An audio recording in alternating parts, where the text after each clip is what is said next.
శ్రీ మహాగణపతే నమః. శ్రీ సరస్వతీ నమః. శ్రీపాదవల్లభ నృసింహ సరస్వతి శ్రీ గురు దత్తాత్రేయాయ నమః.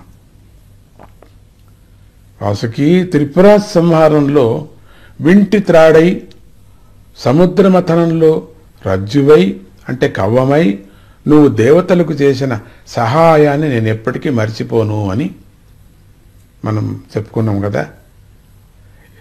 ఇంత మహిమ కలిగిన వాడైనప్పటికీ కూడా లోకాలకు పాఠం నేర్పాలనే సంకల్పంతో నువ్వు తపస్సును చేశావు.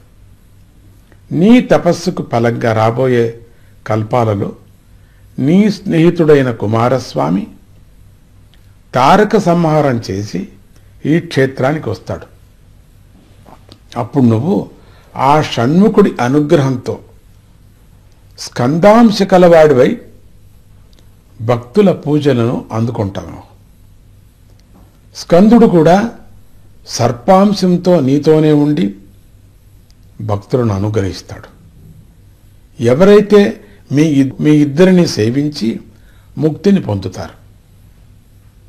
నీకు ఎప్పటికీ గరుత్మంతుడి వల్ల భయమనే ఉండదు.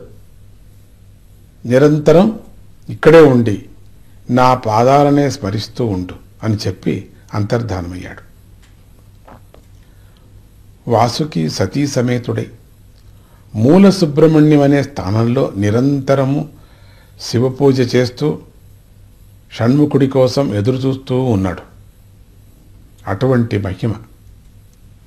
తారకుడు శూరపద్ముడు మొదలైనటువంటి రాక్షసులను సంహరించి కుమారస్వామి సహ్యాద్రి పర్వతంలో కుమారగిరికి వచ్చాడు.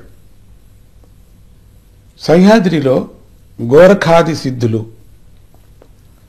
వశిష్ఠులు మొదలైనటువంటి మహర్షులు, అనంతుడు మొదలైనటువంటి సర్పరాజులు, వాసుకి కూడా సపరివారంగా స్వామిని అర్చించారు.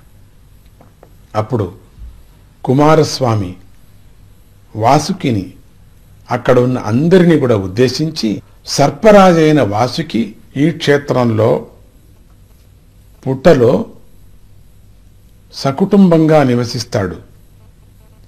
నేను ఒక అంశతో వాసుకి నిత్య సన్నిహితుడుగా ఉంటాను.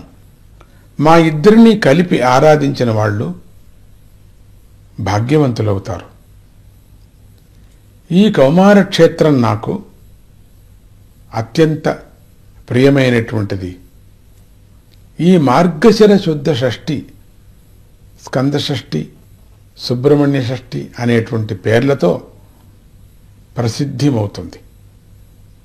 ఈ తిథిలో నన్ను ఆరాధించిన వారిని నేను విశేషంగా అనుగ్రహిస్తాను అని శాసించాడు. ఆనాటి నుండి స్కందుడు సర్పాంశంతోనూ వాసుకి స్కందాంశంతోనూ ఈ క్షేత్రంలో కొలువు తీరుతారు.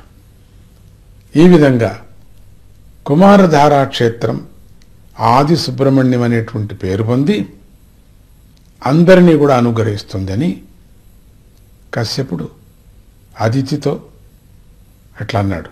ఈ క్షేత్రంలోనే దర్పణ తీర్థం అనే తీర్థం చాలా విశేషమైనది. ఆది సుబ్రహ్మణ్యం కూడా కుక్కే సుబ్రహ్మణ్య క్షేత్రంలోనే ఉంది. ఆది సుబ్రహ్మణ్య క్షేత్రంలో సుబ్రహ్మణ్య స్వామి సర్పాకారంలో ఇప్పటికీ భక్తులను దర్శనమిస్తూ ఉంటాడని భక్తులందరూ చెప్తారు.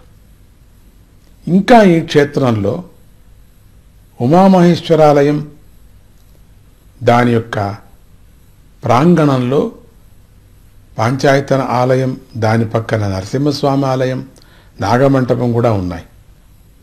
ఇంత పెద్ద క్షేత్రం ఇది. జై గురుదత్త, శ్రీ గురుదత్త.